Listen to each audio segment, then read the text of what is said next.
자, 오늘은 특강 순서를 마련했는데요. 오늘 주차 계획에 대해서 말씀을 드릴게요. 대지 주차에 대해서.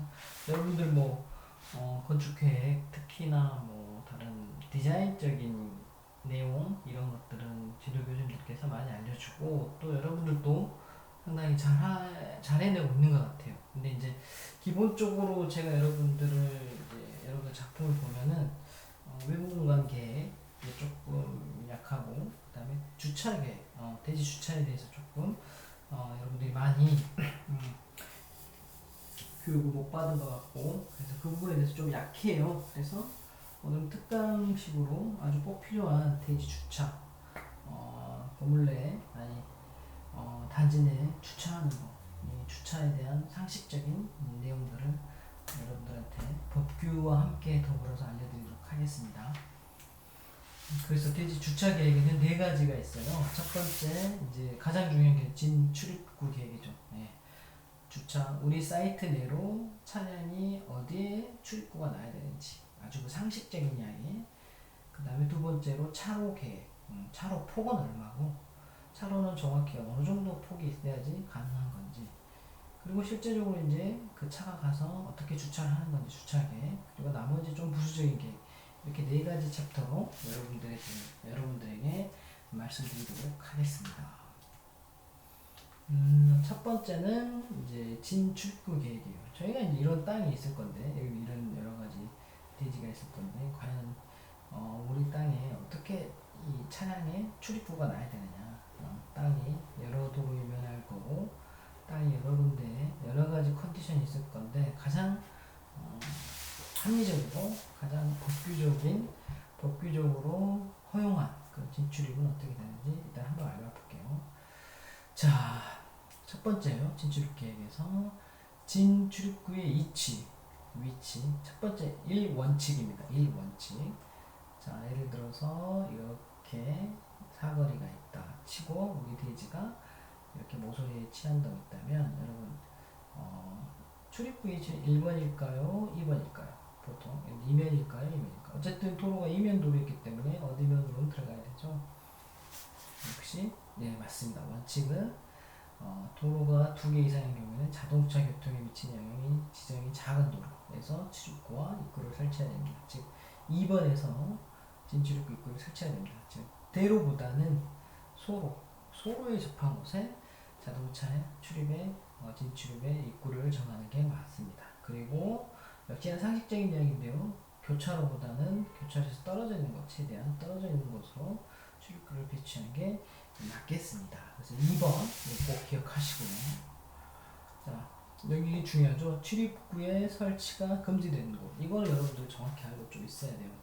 자, 도로폭이 4m 미만이면 출입구를 설치할 수가 없어요. 4m 이상 확보해줘야 돼요. 그래서 지나가는 도로가 4m, 넓이가 4m가 안 되면 차가 회전을 할 수 없기 때문에 4m 미만에는 출입구를 설치하면 안 됩니다. 우리 땅에서 4m 이상을 확보해서 우리가 출입구를 만들어야 됩니다.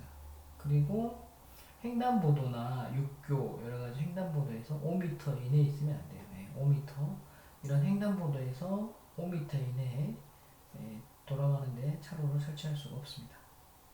그 다음에 주차 대수가 200대 이상인 경우 그리고 너비가 10m 미만의 도로인 경우는 또 거기도 설치할 수. 또 종단 구배가 도로의 경사도가 10%를 또 초과하면 이게 꺾을 수가 없어요. 그래서 10%를 초과하는 도로에서도 경사가 있는 부분에서도 차로를 설치할 수 없어요.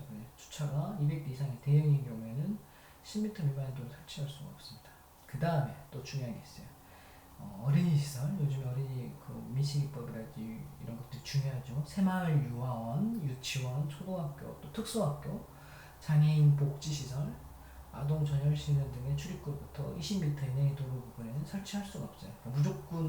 무조건 이러한 시설들에서는 20m 이상 떨어져 있어야지만이 설치가 있어요. 그래서 이게 중요하고요. 그래서 4, 5, 10, 20 이 숫자를 좀 기억해주면 좋고요. 마지막에 도로교통법에서 정차 주차가 금지된 도로 부분은 이렇게 주차장에 출입구를 설치할 수가 없습니다. 그래서 이 그림으로 기억을 해주시면 좋을 것 같아요. 이렇게 교차로 부분, 이런 모서리 부분은 절대 차로를 설치할 수 없습니다. 그리고 경사로가 10% 이상의 부분을 설치할 수 없고요.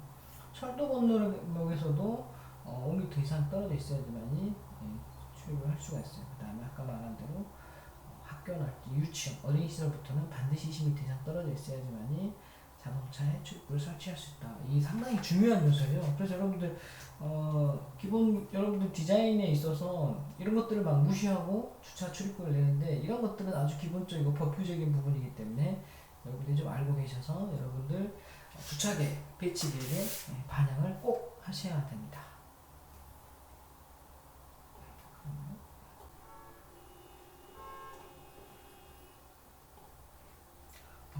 그래서 그 진출입구 위치 선정 시 주요 고려사항에 대해서 한 번 더 정리를 하면, 첫 번째, 차량의 진출입구는 자동차 동행에 영향이 적은 부도로에 설치한다. 아주 중요한 사항입니다. 그리고 두 번째, 교차로 및 보행동선 유발 시설에서 이격시켜야 된다. 교차로 및 보행동선에서 이격시켜야 된다.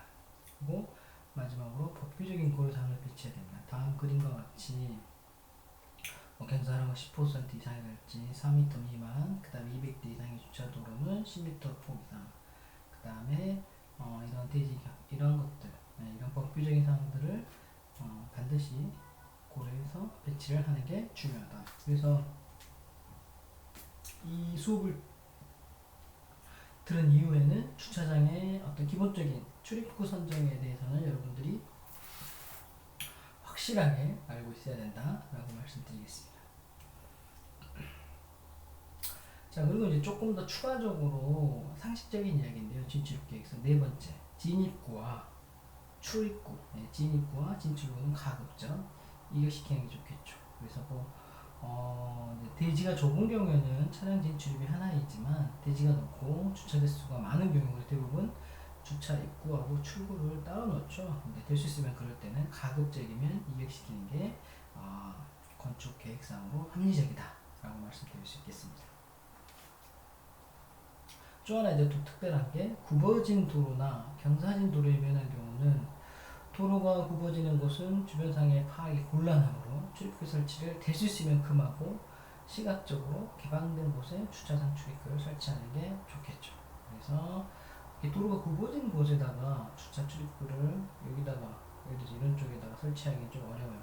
될 수 있으면 굽어진 곳이 펴지고 우리가 운전을 하면서 도로상을 인지할 수 있는 곳에 출입구가 배치되는 게 합리적이다. 그래서 법적인 내용 이외에도 여러분들도 운전을 하기 때문에 내가 운전자 입장에서 내가 어떤 레스토랑이나 어떤 건물을 찾아갈 때 어디에 진출입구가 있는 게 상당히 좋더라를 떠올려 보시면 상당히 상식적인 출입구 계획을 할 수 있을 거라고 판단이 됩니다.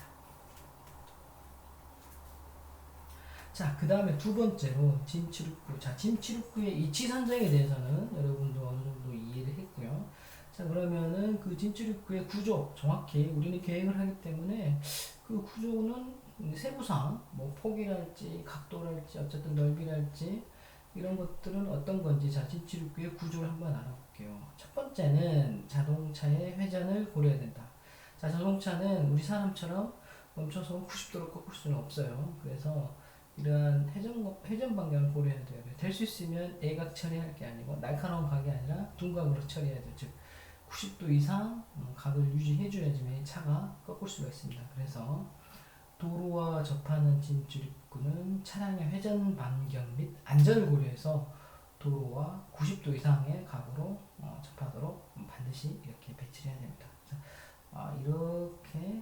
이렇게 각도가 클수록 좋은데 각도가 너무 꺾이면 차가 회전할 수가 없다는 거죠. 그래서 도로와 둔각으로 특히나 어때요?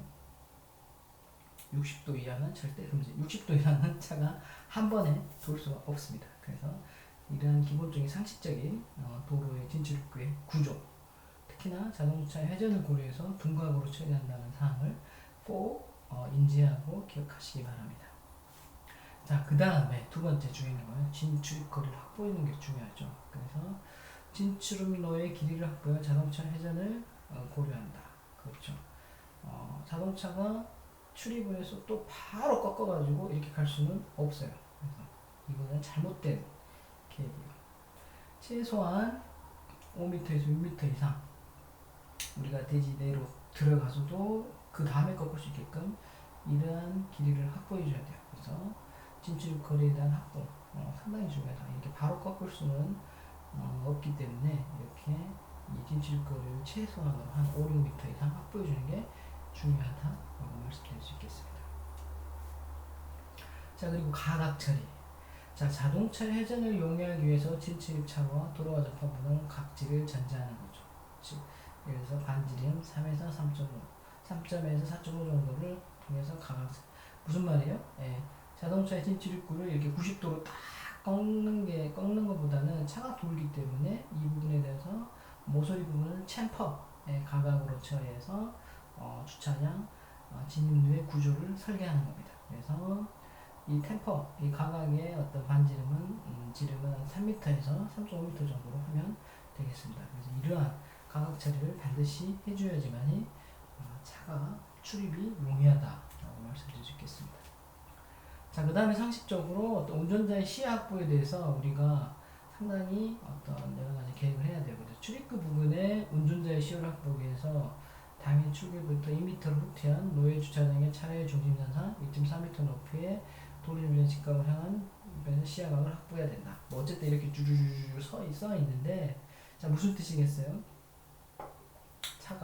우리가 나갈 때 저쪽에서 저쪽 도로 방향에서 차가 오고 있는지 안 오는지 운전자 차 안에서 시야를 확보해야 되겠죠. 그래서 이런 120도 방향으로 여기에 건물이 설치되어 있으면 안 된다. 즉 관리실이랄지 이런 건물들이 차가 나갈 때에 대비해서 조금 떨어져 있어야 된다. 네, 떨어져 있어야 된다. 그래서 이런 것들을 좀 체크 상식적으로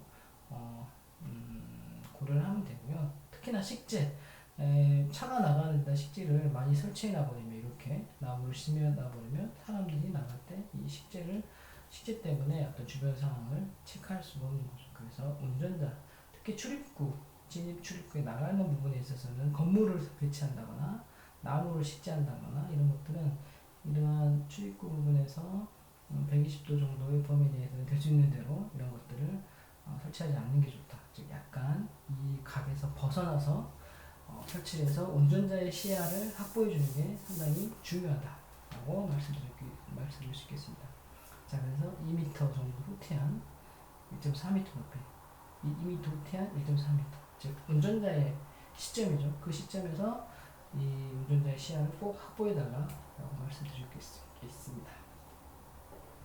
자, 이제 진출입구의 폭이 중요하죠. 왜냐하면 우리는 건축 계획을 하는 거고 도면을 그릴 때 정확한 디멘전이 필요하기 때문에 진출입구의 폭에 대해서 여러분들한테 정확히 알려드릴게요. 여러분들 정확히 폭이 이 기준에 대해서 잘 몰라서 6m로 했다가 10m로 했다가 3m로 했다가 막 여러 가지 그냥 여러분들 원하는 대로 지금 계획을 하고 있는데요. 정확히 말씀을 드리면은 자, 내가 주차하는 대수가 내 땅에 주차하는 데가 8대 이하면 3m만 출입구의 폭을 만들면 돼요. 충분히 왔다 갔다 할 수 있어요. 법적으로 지금 법적인 최소 기준을 말씀드리는 거예요. 자, 50대 이하 그러면 3.5m를 하시면 돼요. 폭을. 자, 그런데 50도를 초과해서 400대까지 되면은 진출구를 분리해야 돼요. 분리하지 않을 경우에는 5.5m의 폭이 필요해요. 그래서 400대를 초과했을 경우에 진출구를 정확히 분리해야 됩니다. 그래서 이런 어떤 암기표가 있어요. 이걸 가지고 여러분들은 이 폭에 대해서 잘 알고 있어야 돼요. 그래서 우리가 도시 내 어떤 근생이나 주택을 설계할 때 사실 6m 확보하면 좋은데 그렇게 대지가 여유가 많지 않은 경우가 꽤 많아요. 그래서 그 폭은 3m라는 거 기억해 두시고 3에서 최소한 3.5m가 된다. 하지만 일반적으로 보통은 6m가 적당하다. 왜냐하면 차로의 폭과 동일하게 계획하면 동선 체계를 단순하고 명쾌하게 처리가 가능하기 때문에 이런 것들은 보통 6m 이상이 적당하다라고 말씀을 드릴 수 있겠습니다. 왜냐하면 차로의 폭이 이제 주차폭이죠. 주차폭에 6m 주차하게 될 때 6m라는 포함하게 되는데 그런 차로의 폭과 동일하게 계획을 하게 되면 훨씬 더 명쾌하게 처리 가능하기 때문에 보통은 여러분들 6m로 진행을 하고, 법규적으로 타이트한 부분에서는 이 표를 준용해서 법을 지키면서 계획을 해도 되겠습니다. 자, 진출입 방식별 특징에 대해서 말씀을 드리겠는데요. 조금씩. 자, 다음은 진출입 방식별 특징을 좀 살펴보면요. 진출입 방식은 크게 두 가지가 있습니다. 보차 분리형하고 보차 통합형이 있어요. 보차 분리형은 건물과 주차장이 있는데 그 보행자의 출입과 주차장의 출입구를 분리하는 방식이죠. 가장 일반적이고 안전한 방식입니다. 보행자 및 차량의 출입구를 분리하는 방식이고요. 자, 보차 통합형이 있어요. 보차 통합형은 건물과 우리 대진의 건물과 주차장을 출입구를 가까운 곳에 둬서 한 번에 통합을 하는 방식입니다. 여기에 이제 장점은, 여기 이제 한 개의 관리실을 설치하게 되면 보행 안내 및 어떤 차량 통제를 겸할 수 있으므로 차량 및 보행 동선에 대한 관리가 용이하게 되는 거죠. 그래서 보행자 및 차량이 건물의 주출입구를 인지하기 편리합니다. 그래서 우리가 의뢰껏 분류형이 훨씬 낫다, 안전을 위해서 그렇게 말을 하지만 실제적으로 보차 통합형이 되더라도 여러 가지 장점이 있고 이러한 방식도 꽤 많이 사용하고 있음을 알려드립니다. 그래서 두 가지 다 뭐 잘못된 방식이 아니고 여러분들이 건물 계획에 있어서 합리적인 사이트의 특성에 맞게 또는 건물의 특성에 맞게 골라서 사용하시면 되겠습니다. 자, 그 다음에 세 번째, 입출입구 분류형이 있습니다. 세 번째, 주로 이제 백화점이나 그 다음에 대형 할인 매장, 호텔 등에서 이제 사용되는데요. 주변의 도로 흐름이 복잡한 경우에 적용이 가능한 방식입니다. 그래서 차량이 이렇게 차량 입구로 들어와서요, 주차하고 일 보고 이렇게 나가는 방식, 이런 방식, 입출입구 분류. 이것도 상당히 편리하죠. 이렇게 입출입구 분류가 있고요. 자, 요즘에 가장 이제 많은 유형이죠. 경비실 관리형입니다. 이제 주차 문제랑 주차 요금에 대한 문제 때문에 도로 가운데에 주차 경비실이 있어서 출구와 차량이 들어올 때, 차량이 나갈 때 다 관리를 해주는 그러한 경우입니다. 그래서 진출입 차량에 대한 요금 정산 등의 통제가 필요한 경우에 많이 사용되고요. 유료로 운영되는 경우가 많고, 무료로 운영되더라도 건물 사용자가 아닌 경우 주차장의 사용이 허락되지 않는 방식이 흔히 적용됩니다. 아마 요즘 이런 방식들이 가장 많이 사용되겠습니다. 경비실 관리형. 그래서 이런 것들 알아주시면 좋겠습니다. 자, 출입구에 대해서 알아봤고요. 그 다음은 두 번째는 이제 차로 계획에 대해 차로 계획. 출입구에서 이제 주차장까지 가는 그 차로 계획, 그리고 주차 구역 사이즈, 한 주차 구역의 사이즈는 정확히 어느 정도이냐, 그 크기는, 그거에 대해서 한번 알아보도록 하겠습니다. 먼저 차로 계획이에요. 차로 계획. 자, 주차장의 규모나 출입구의 개수, 주차 방식에 의해 차로의 넓이를 따로 규정하고 있습니다. 자, 규모, 출입구 개수, 주차 방식에 따라 이 세 가지 변수에 따라서 너비가 따로 규정이 되고 있어요. 무조건 6m라는 건 아닙니다.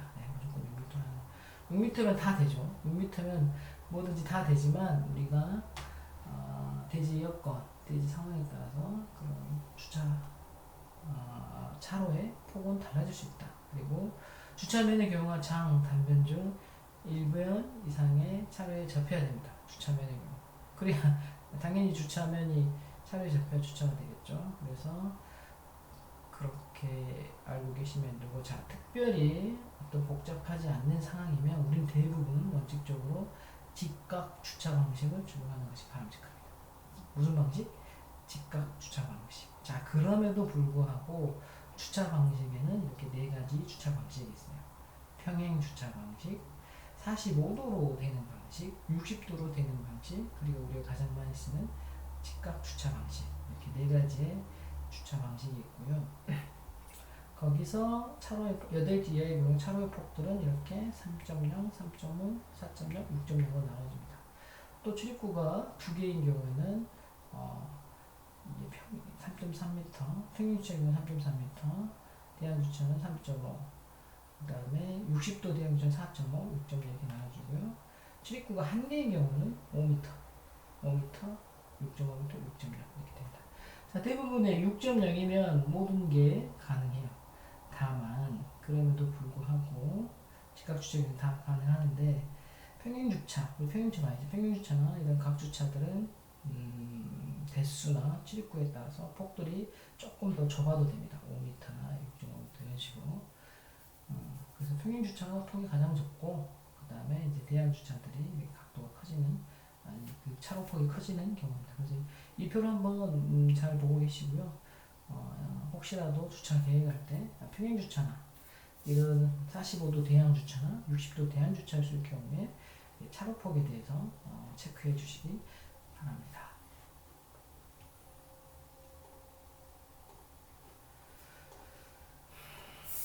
자, 그러면 이 평행주차 45도 60 직각주차 이 방식이 어떤 방식인지 그림을 가지고 저희가 이렇게 알 수 있겠습니다. 직각주차 방식은 우리가 익히 아는 차로가 6m고 주차면의 크기 깊이가 5m입니다.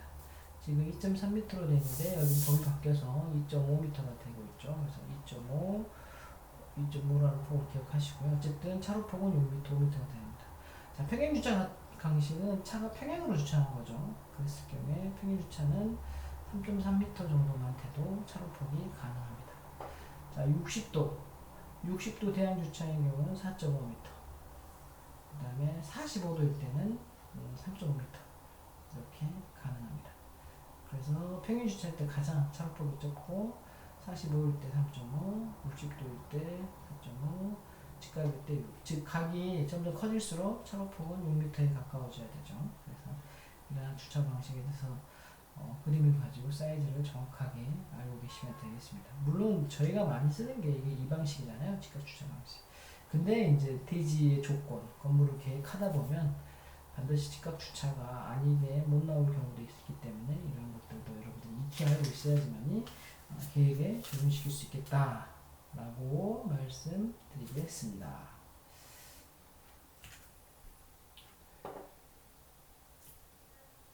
자, 최소 차로폭이에요. 최소 차로폭. 8대 이하의 경우 차량의 소통에 장애가 없는 2.5m, 기타의 경우 3.3m입니다. 그래서 차로폭은 여기 보시면은 2.5m는 잊어버리시고요. 대부분 이 차로가 돌 때 주차하는 곳은 6m가 필요하지만 차가 진행할 때는 몇 m가 필요하다? 3.3m 이상.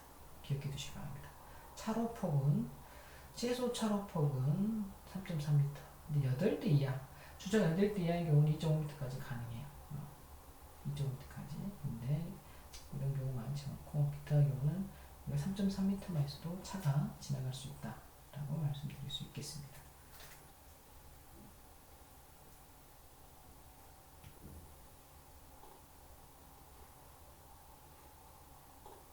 자, 주차 구역의 사이즈가 있는데요. 주차 구역의 사이즈가 있는데 차의 크기가 다 달라요. 일반 차가 있고 경영차가 있고 대형차와 장애인 차가 있어요. 그래서 그 차의 사이즈에 따라서 주차 구역이 이렇게 나눠지고 있습니다. 저희가 가장 많이 하는 게 일반형인데요. 지금은 2.3m가 아니라 2.5m가 됐습니다. 그래서 2.5 곱하기 5.0이 되겠습니다. 나머지는 다 똑같습니다. 그래서 일반형 평행주차의 경우는 2에서 6, 경영은 작은 차 1.4.5입니다. 확장형은 2.5에서 5.1인데 대형이고요. 어쨌든 여러분들은 2.5에 5.0을 기억하시면 됩니다.